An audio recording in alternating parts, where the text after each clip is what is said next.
Hello बच्चों, let's read the question. The question says below point A FeO can। तो यहाँ question में हमें एलिंगम डायग्राम गिवन है।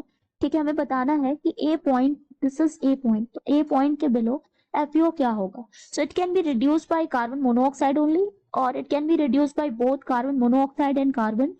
It can be reduced by carbon only, or it cannot be reduced by both carbon and carbon monoxide. So here the key concept is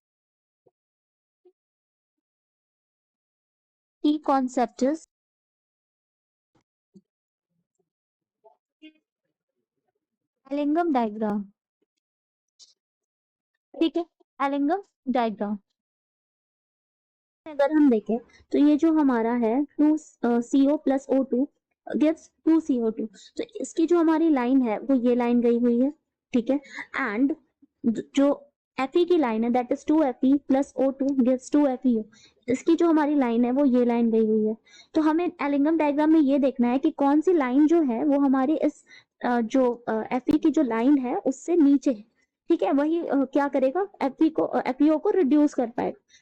तो actually में नीचे का मतलब हम ये देख रहे हैं कि यहाँ डेल्टा जी की वैल्यू किसकी कम है। सो डेल्टा जी की वैल्यू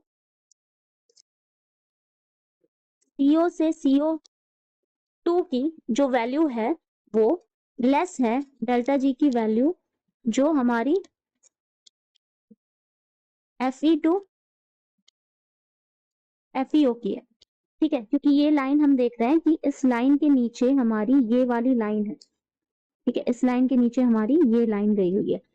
सो यहां से हमें दिख रहा है कि जो डेल्टा जी की वैल्यू है इस रिएक्शन की CO+O2 की वो कम है विद द डेल्टा जी की वैल्यू इससे। ठीक है, सो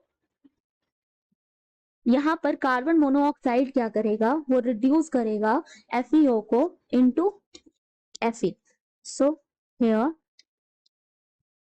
CO reduces FeO to Fe and itself